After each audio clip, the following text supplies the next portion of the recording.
en cierta medida ese soy yo. Perfecto. ¿Podrías, perdón, que se paró la grabación, podríamos empezar la vuelta si no te molesta? Sí, sí. Bueno, entonces arreglamos desde ahora que no sé por qué se paró. Bueno, buenos días a todos. Estamos en una nueva entrevista de Libre Pensador.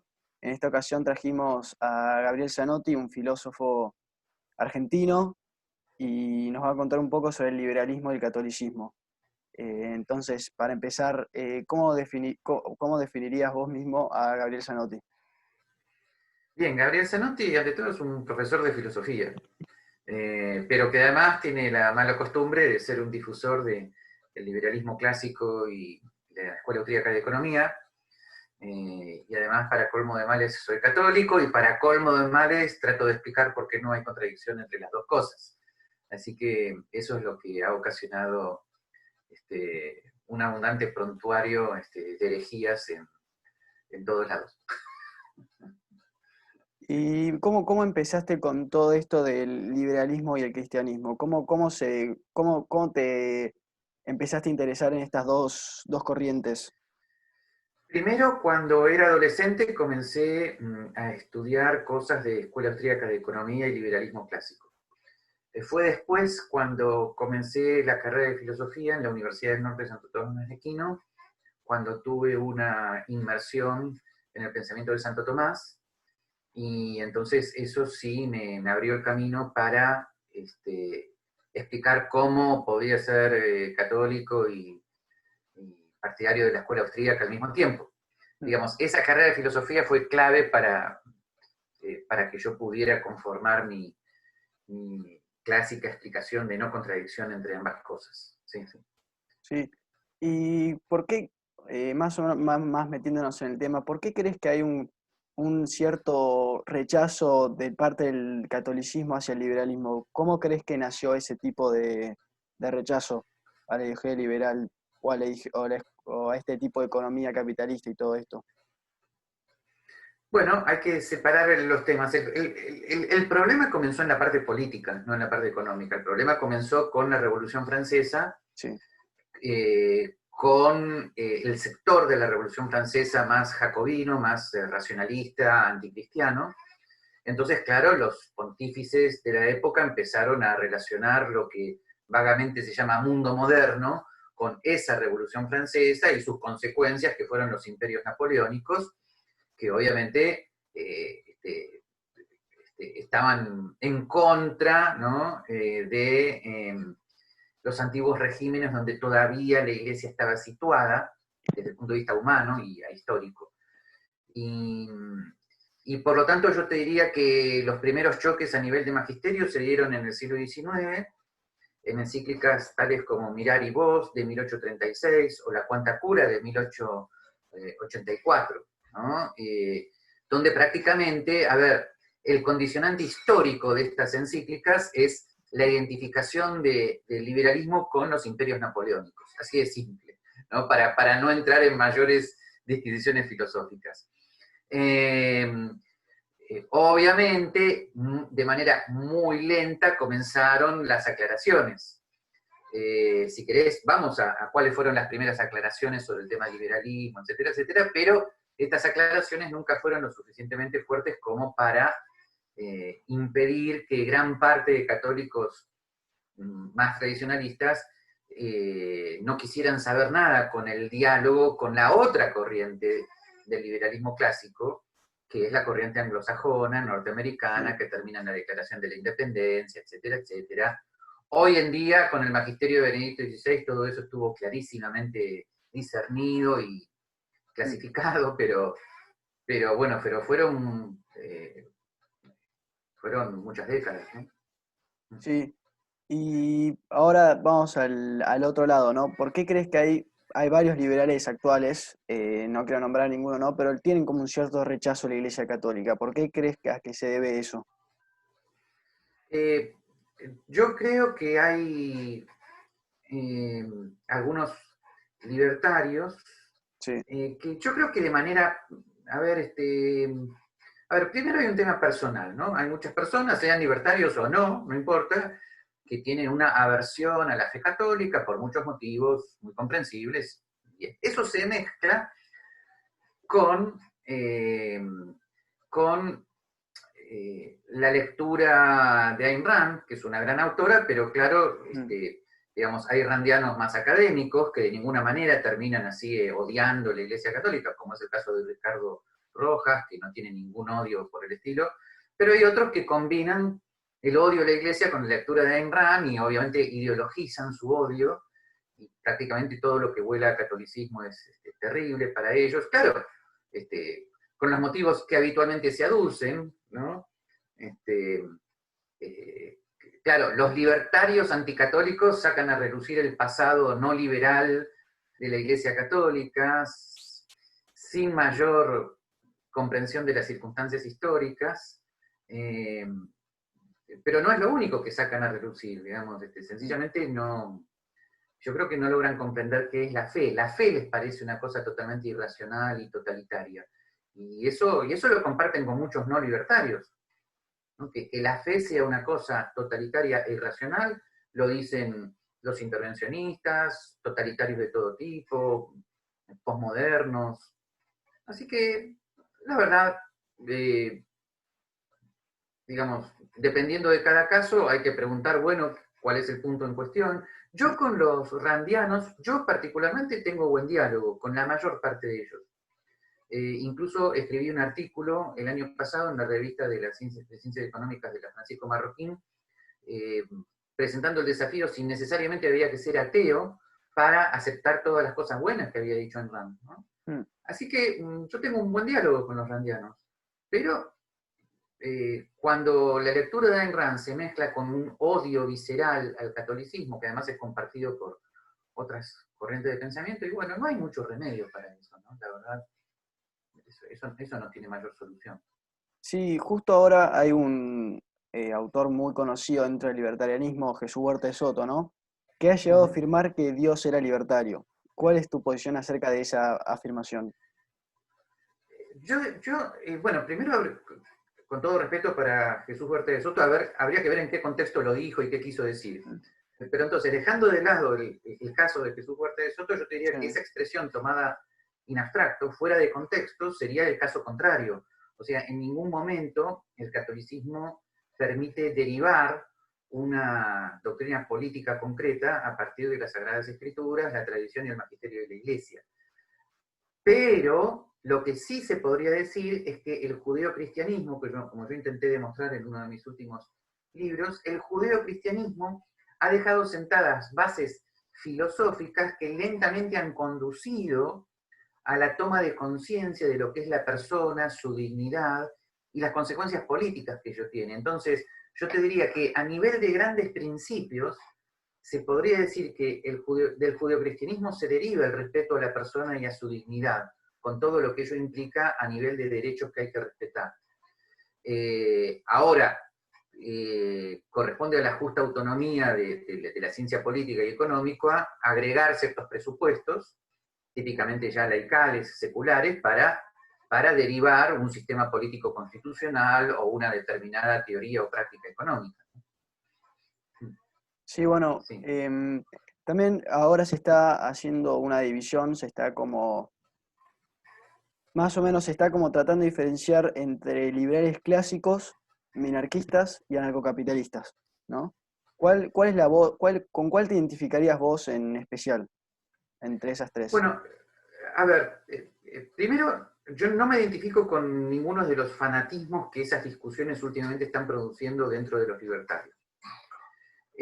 Segundo, sí,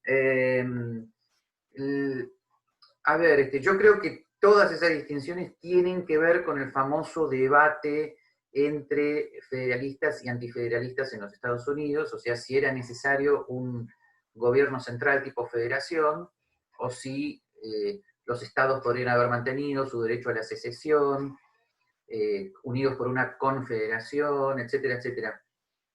Creo que ambas soluciones fueron soluciones históricas, prudenciales en su momento, ninguna de las dos soluciones tiene razones absolutas y totales, entonces no hay que fanatizarse en última instancia por una cuestión histórica, ¿no? Un liberal clásico habitualmente sí sostiene que es necesario un gobierno federal, pero pero no está cerrado a la evolución. La evolución puede implicar un futuro donde vayamos a una confederación, ya sea de estados o de ciudades liberales autónomas. Lo que ocurre es que en la situación presente, donde prácticamente, y en el 2020 más que nunca, todo el mundo ha degenerado en un totalitarismo casi completo en todos los lugares del mundo, el asunto es cómo se vuelve a una situación de mayor libertad.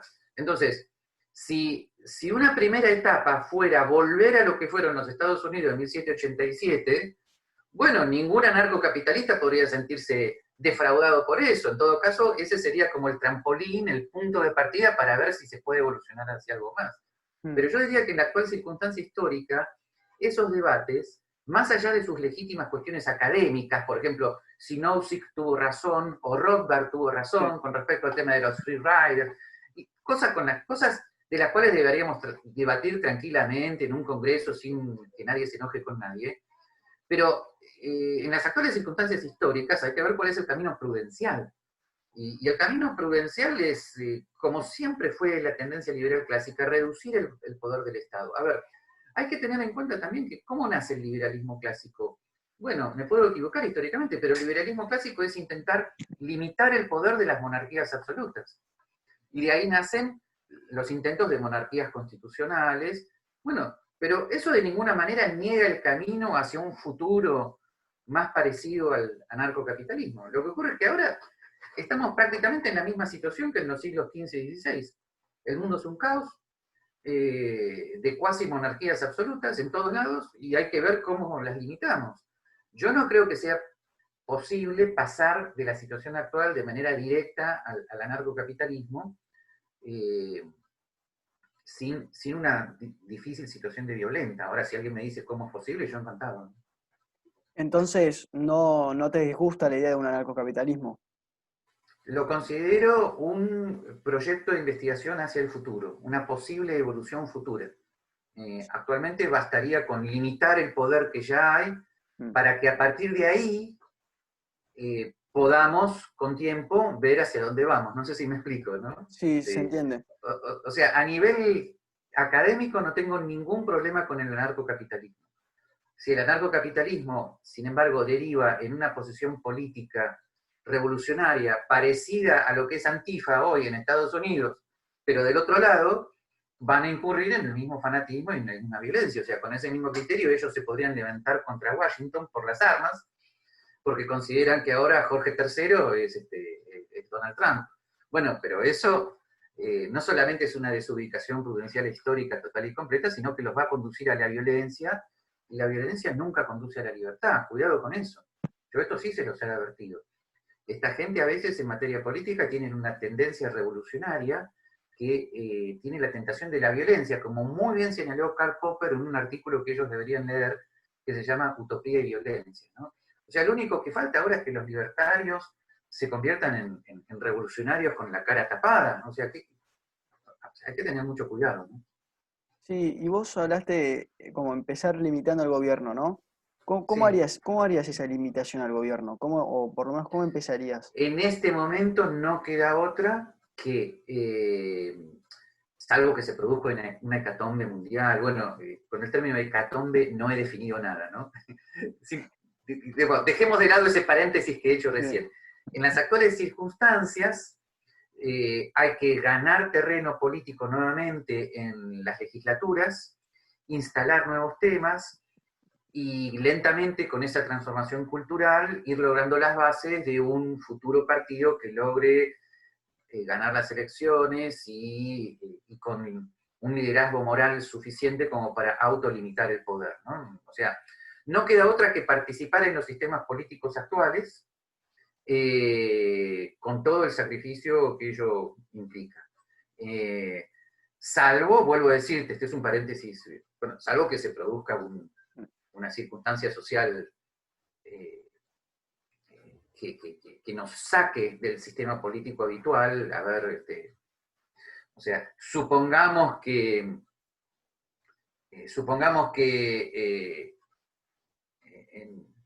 no sé,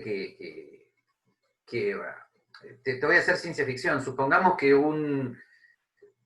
grupo ilustrado de liberales clásicos coreanos asumen el poder en Corea del Norte. Bueno, obviamente ellos están en otras circunstancias, ¿no? No es que hayan tenido que participar en elecciones, pero salvo esas circunstancias rarísimas, no queda otra que seguir participando en la poca libertad que todavía nos queda. Pero cuidado, la verdad, debo confesarte que estoy muy preocupado.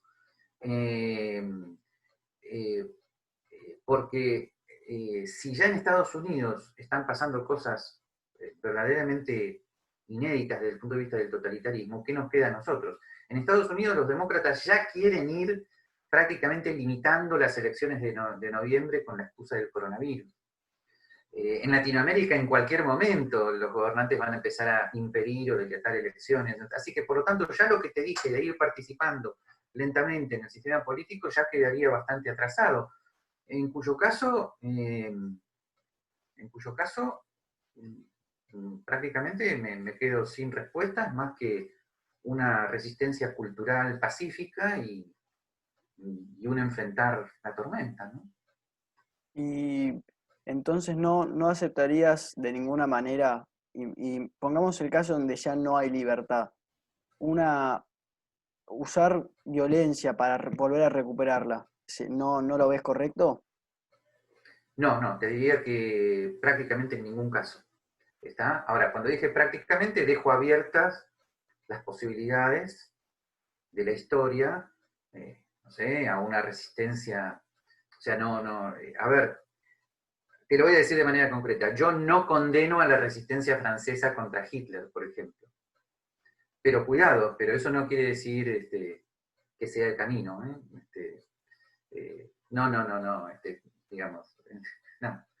Eh, Déjame decirte esto. Más allá incluso de los delicadísimos problemas morales que tiene tomar un arma en la mano, la revolución tiene una dinámica totalitaria intrínseca.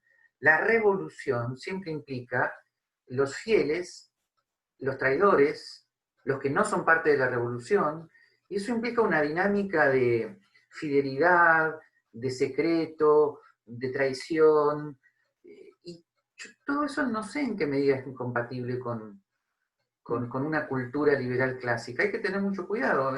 La revolución norteamericana fue única en su historia, no fue un cambio de régimen.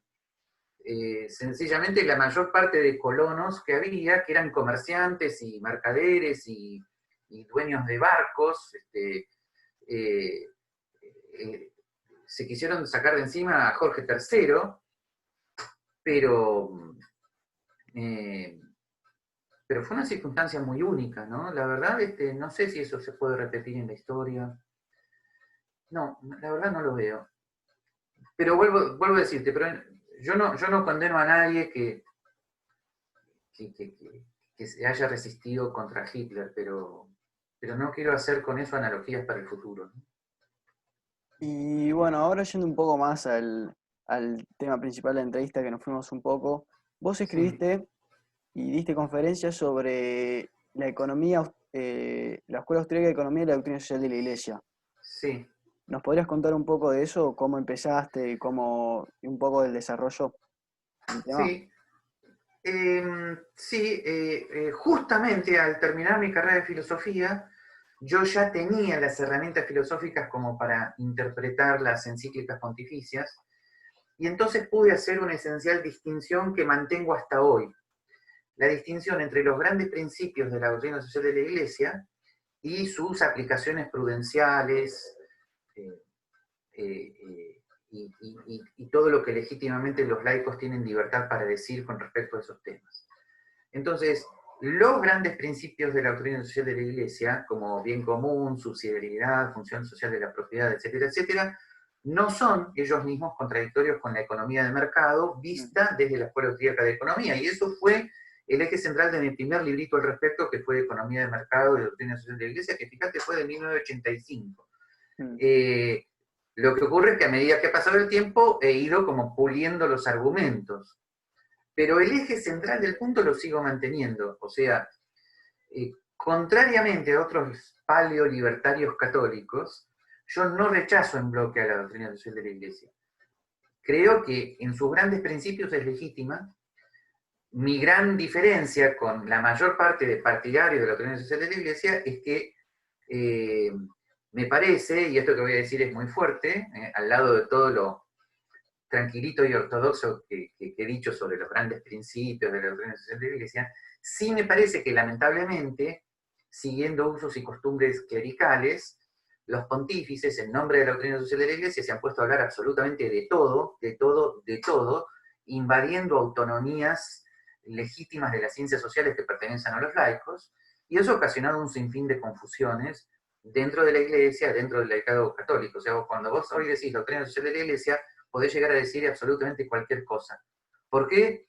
Porque cada documento eclesial responde a una determinada circunstancia histórica donde el pontífice, aparte de explicar los grandes principios, se ha puesto él a hacer propuestas concretas. Esto, desde Pío XI hasta Francisco, ha sido lo mismo.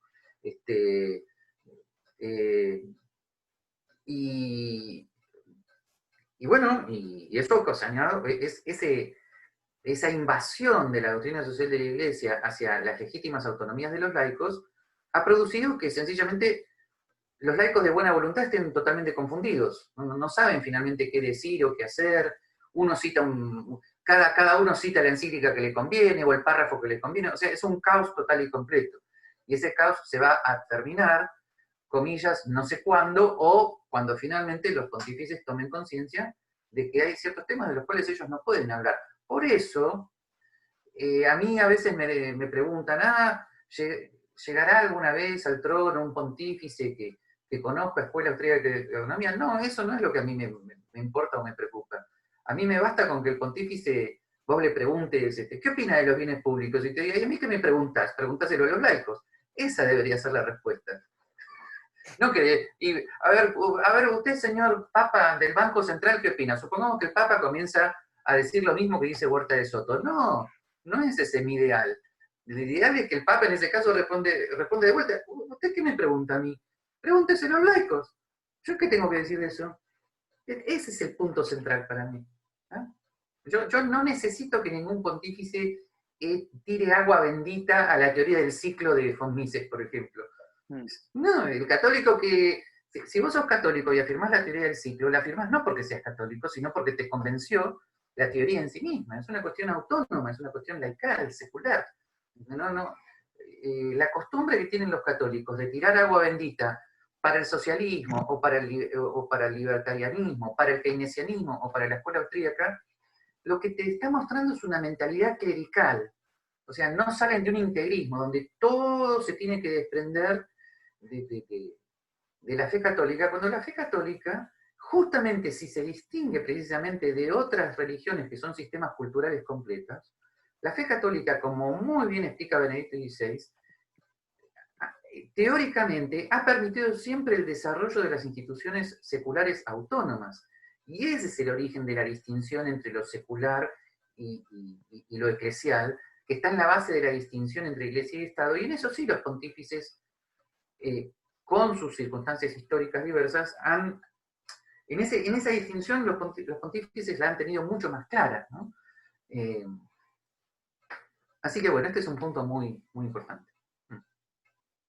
Entonces, también escribiste un libro que se llama Antropología Cristiana y Economía de Mercado. Uh-huh. Ese Sí. sería como la continuación del libro Doctrina Social de la Iglesia y Economía de Sí, Mercado. muy bueno. En cierto sentido es una continuación, una actualización, pero el enfoque es otro.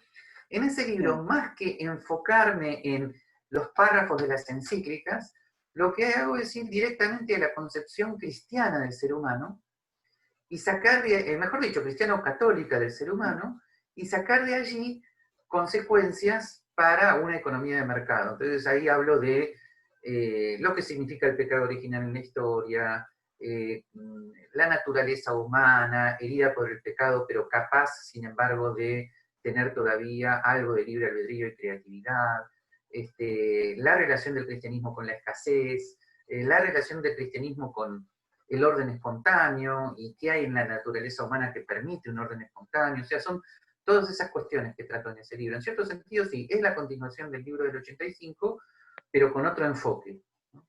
Sí, y justo que tocaste el tema de la escasez, es un tema muy interesante, ¿no? Porque Sí, en una de tus charlas, una de tus conferencias, eh, vos, como hablás de la escasez, como que algunas personas pensaban que había escasez por un tema de egoísmo del ser humano. claro, ¿Podrías desarrollar un claro. poco ese tema?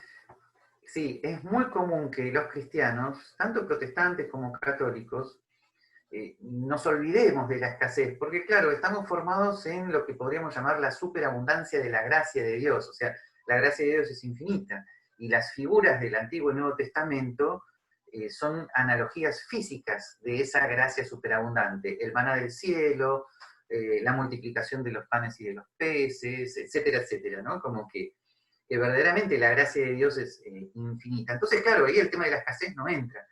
Y muchos católicos piensan que la escasez es un tema de que hay algunos que tienen más y otros que tienen menos, y los que tienen más son malos y no reparten a los que tienen menos.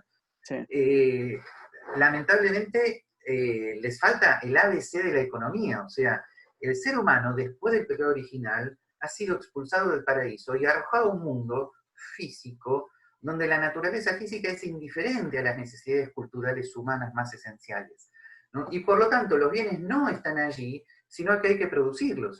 Y en este tema de hay que producirlos comienza todo el tema del ahorro, la inversión, la formación del capital, etcétera, etcétera. A su vez, en este olvido de la escasez influye mucho una incorrecta interpretación de lo que es el destino universal de los bienes. Ese concepto es correcto. Dios ha creado los bienes para todos los seres humanos. Pero eso es una noción teológica que primero además es previa a la caída del pecado original y, y no quiere decir que los bienes eh, aparezcan de los árboles como las frutas y las hojas. Este, Actualmente, el destino universal de los bienes significa cómo organizar un sistema social donde la escasez sea minimizada y donde haya una mayor cantidad de bienes y servicios para todos los seres humanos, y obviamente la respuesta es la economía de mercado, no queda ninguna otra respuesta. Sí, y también este tema de relacionar la religión católica con algunas ideologías, eh, si te parece, vos tenías un libro de economía para sacerdotes Sí, el que también. escribimos con Mario Silas, sí. Sí, sí, Sí, sí. Sí. Ah, ¿querés que me explaye un poquito sobre ese un libro? poquito, dale, sí. Es muy simple.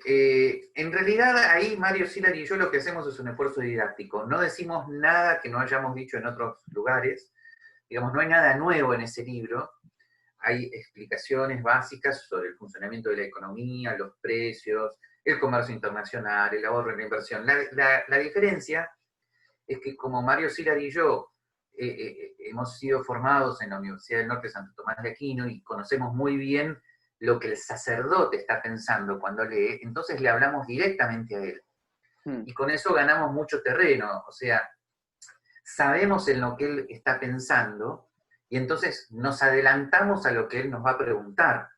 Entonces, comenzamos, por ejemplo, el tema de trabajo y salario, y le decimos, ya sé que usted está pensando en el salario justo, ya sé que usted está pensando en mm, eso. ¿Y eso qué quiere decir? Bueno, quiere decir tal cosa, ¿cómo lograrlo? Bueno, no sé si me explico. Vamos sí. directamente a lo que el sacerdote está pensando.